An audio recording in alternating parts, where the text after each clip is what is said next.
салом арз мекунам донишҷӯён, тамошобинон ва боқӣ ҳар он касе ки тамошо мекунед. ин дарс мо ҳамсӯҳбат мешавем дар бораи барномаи PowerPoint. барномае ки имконият медиҳад ҳар як истифодабаранда маҳсулоти худро муаррифӣ кунад. яъне ягон маҳсулот доред, ягон барнома доред, ягон дарс доред, метавонед кори худро осон кунеду тариқи ин барнома мақсади гапро ба гӯши шунаванда, ба зеҳни шунаванда, ақли шунаванда расонед. барномаро тарзи фаъол карданаш айнан ба мисли Wordu Excel аст. Инро нишон наметиҳам, чунки дар видеоҳои пешин қайд карда будам. вақте ки барномаро мекушоед, равзанаи аввале ки намуддор мешавад, ин равзанаи шиносоист, ё ин ки равзанаи хушомадедгӯӣ аст. дар ин ҷо шумо метавонед мушоҳида кунед охирон маротиба кадом файлҳо ё ин ки ҳуҷҷатҳо фаъол шуда буданд. агар ки ягон таин дар кор набошад, мегзаред ба қисмати дигар, создать пустую презентация, ё ин ки аз қисмати чап создать. вақте ки создатро пахш кардед, дар қисмати ин ҷо, яъне намунаҳои он, шаблон мегӯянд, пайдо мегардад. бо истифода аз ин шаблонҳо шумо метавонед намоишномаи худро ороторо диҳед ё ин ки зебу зиннат диҳед. ин яъне қисмати пушти он, фони қисмати қафои он зебо мегардад. ман интихоб мекунам инро. пахши яккаратта ба он оварда мерасонад ки ранги онро интихоб кунед. агар ду маротиба пай дар пай пахш мекардам дар ин ҷо, ба ман пешниҳоди интихоби ранг намешуд. як бора фарз кардем сурх пайдо мешуду меравд. ва барнома фаъол шуд. яъне равзанаи он чӣ хеле ки мебинед монандӣ дорад ба барномаи Excel Word. хоб қисмати болоро ҳама аллакай медонад. яъне тугмаи сабткунӣ, бекоркунӣ, ин коркунӣ, ана ин тугмаро намедонед, чунки ин тугма ба намоиш додани рӯнамо оварда мерасонад. хоб дар қисмати байн номи ҳуҷҷати намоиш, дар ин қисмат яъне тугмаи пинҳон кардани сатри вкладкаҳо ё ин ки менюи вкладкаҳо ё ин ки умуман пинҳон кардани сатри сарлавҳа ва ғайра. хоб мо ҳозир инро пинҳон намекунем. хоб ин тугма ба поин оварда мерасонад барномаро. хоб ин тугма хурд мекунад ва калон мекунем ва ин бошад хайрхуш мекунем бо барнома. хоб қисмати дигар, яъне файл имконият медиҳад бо барнома якчанд амалиётҳоро гузаронед, сабт кунед, маълумот дар бораи ҳуҷҷат гиред.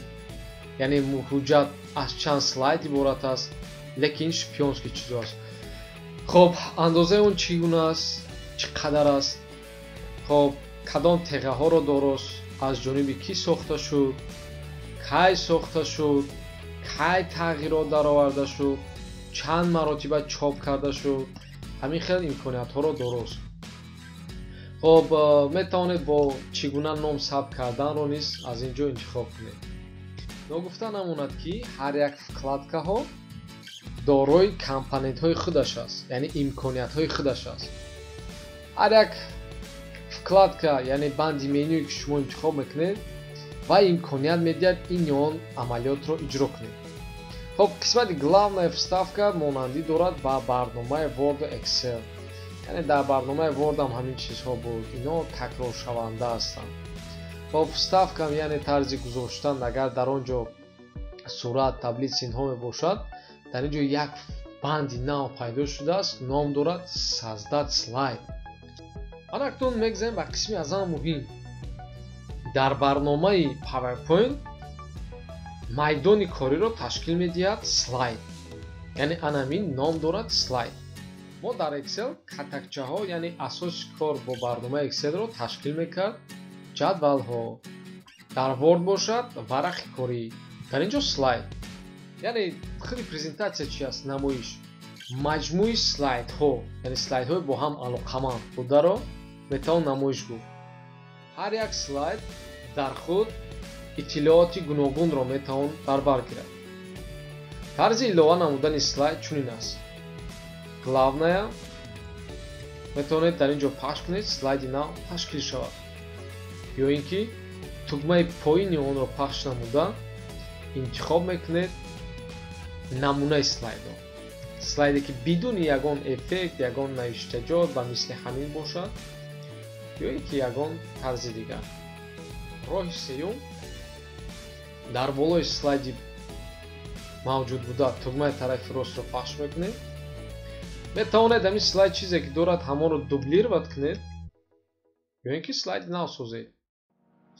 яъне дублировать яъне маъноиро дорад ки аз кардем ҳамин чизе ки ҳаст ҳамин гуна инро месозад. чӣ иттилооте ки агар дошта бошад. дар ҳоле ки фарз кардем слайдро сохтед ва макети он ба шумо писанда мебиёяд.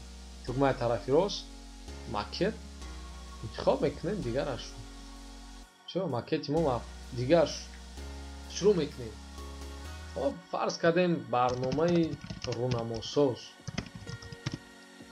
ин номи намоиши ман. иҷрокунанда ҳамар яки иҷрокунандаро ҳар яке медонад ки аст чи аст. хоб мегзарем ба қисмати дигар. саҳифаи аввал илова шуд. саҳифаи дуюм илова мекунем ягон тасвир, ягон акс.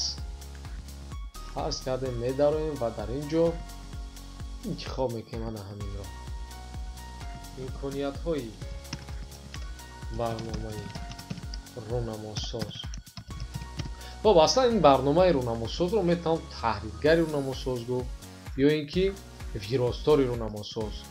фарз кардем мо сохтем ва дар ин ҷо илова мекунем ягон макети дигарро. фарз кардем илова мекунем ягон смарт арт графикаҳо. хоб смарт арт хеле навиштаҷо. мақсади мо аз чӣ иборат аст? ташкил намудани намоиш. ин намоиш ки мо ташкил кардем ҳозир оддӣ аст, ягон иттилоотам надорад ки ба мо фаҳмонад. лекин бояд иттилоот ба маврид бошад. мо бо ин чӣ кор карда метавонем?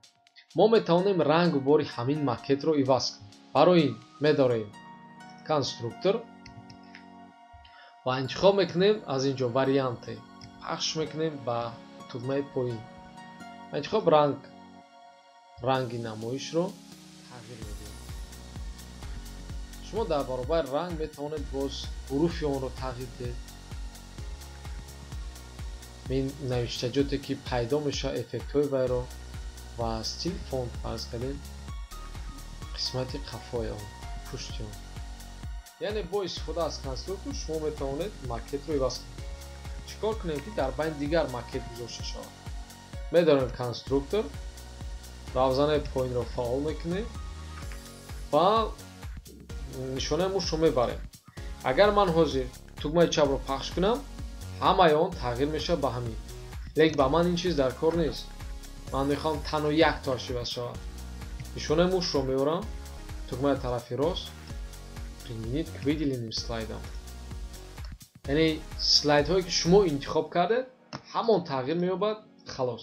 хулоса мо илова намудем яъне иттилоотҳоро. ҷадвал сохтем дигар.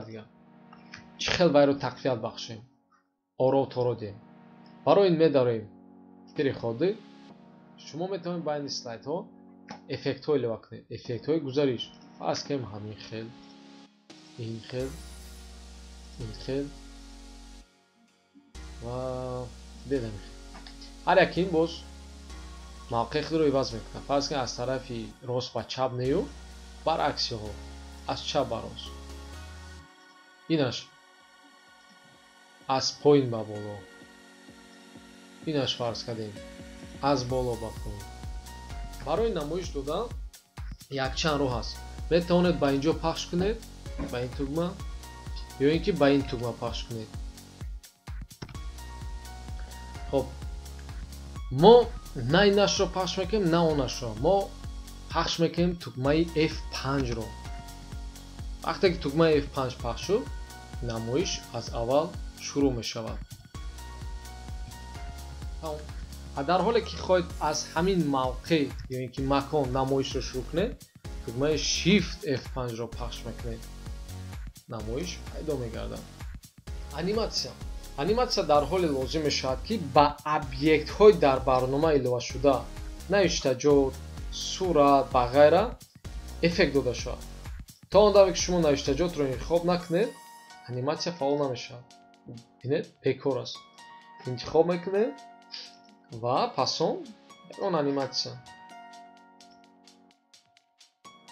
خب بعدا از این جورکنی‌ها برای بعض انیماسیون موجود است. میتونید انتخاب کنید. فرض کردیم این رو انتخاب میکنیم. اسکک کنیم. در اینجا پارامتر وایرو یک об'єкт است و برای اینا میتونید انیماسیون تید. خب اکنون وقتی که نوشتجات بیشتر باشد شما میتونید طرز انتخاب کنید که وای алоҳида یعنی последовательно по уровню یعنی یک تا با یک تا зина ба зина ҳар яки он пайдо мешавад. интихоб намоед. шурӯъ мекунед боз аз аввал яъне метавон боз дигар роҳи намоиш аст. интихоб мекунед вкладкаи слайдшоу ва пахш мекунед сначала или с текущего слайда. خب F5 خب نگاه کنید چقدر زیبا هستن. حالی جانو خودم اگر بها نتیم هیچ کس بها نمیتیم. خب همین بود امکانیت های برنامه و عموما تشکیل برنامه. با همین اصول با همین طریق شما نمایش رو میسازید. بیاید اکنون میبینیم نمایشنامه‌ای که در شکل تعلیمی پیشکش کرده شده است. خب نمایشنامه دارای همه نمود اطلاعات است. یعنی دارای سمارت آرک، بلوک سخما ها، تصویرها و غیره می باشد. نمایشنامه را با نمایش شروع میکنه. تماشا کنید یعنی دارای چگونه افکت ها است این نمایشنامه. اگر شما نمایشنامه خود را با چنین طرز با چنین اسلوب پیشکش کنید فکر میکنم به همه پسند است. باید قید کرد که در این نمایشنامه شما میتوانید همه نمودی فایل ها را الوه کنید. یعنی با فایل های گیف هم کار میکند، با ویدیو ها هم کار میکند، با صداها نیز کار میکند. همه نمود اطلاعات را میتواند در بر گیرد این نمایشنامه. وقتی که نمایشنامه ترتیب میدهید چقدر که اطلاعات گرافیکی بیشتر پیشنهاد میگردد همون قدر اطلاعات شما جالبتر میشود و دیدنی بود. برای این کوشش کنید در رفتی تشکیل نمایش بیشتر از گرافیکا و رسم ها استفاده برید. قسمت دیگری که نام دارد زاметки است. با استفاده از زاметки شما میتوانید معلومات درباره همین слайди худ илова кунед. фарз кардем шумо чунин намуди иттилоот ро доред барои мукаммал шудан дар ин ҷо илова мекунед. ба ҳангоми намоиш додан равзанаи шумо ба ду қисм ҷудо мешавад. як равзана танҳо инро пешниҳод мекунад, равзанаи дигар бошад слайди оянда ва дорои қайдҳое ки дар он аст пешкаш мекунад. ин ҳангоми фарз кардем ба тариқи проектор ё дар ду монитор нишон додан ҷило мегардад. қисмати дигар ин примечание қайдҳоест ки шумо метавонед дар намоиши худ илова кунед ба хотири он ки фаромӯш накунед ва ғайра.